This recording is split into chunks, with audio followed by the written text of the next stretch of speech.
പച്ചയല്ല വറുത്ത തേങ്ങ വേണ്ട.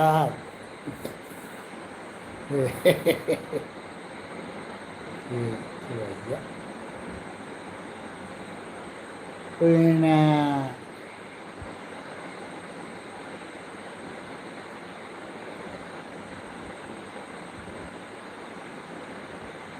അപ്പം ഈ രാത്രി പുട്ട് കഴിച്ചാൽ ഗ്യാസ് അറിയൂലേ? പുട്ടന്നെ ഗ്യാസാണ്. രാത്രി കഴിച്ചാൽ നമ്മളെ മൂത്ത മരുവോളെ വീട്ടുകാർ എപ്പോഴും കാണാം രാത്രി പുട്ട് കഴിക്കുന്നു. അവർക്ക് പുട്ട് എന്ന് പറഞ്ഞാൽ ജീവനാണ്. എനിക്ക് പുട്ട് എന്ന് പറഞ്ഞാൽ കണ്ണെടുത്താൽ കണ്ടില്ല. വീട്ടിൽ പുട്ടുണ്ടാക്കിയാൽ കഴിക്കൂല. രാവിലെയൊക്കെ ചിലപ്പോൾ പുട്ടുണ്ടാക്കും. അതേപോലെ ഹോട്ടലിൽ പോയാൽ പറയും പുട്ടുണ്ട്, ചപ്പാത്തി ഇതില്ല, പൊറോട്ട ഇല്ല. എന്നാൽ ഞങ്ങൾ ഇന്നോടെയും പറഞ്ഞു പോകും.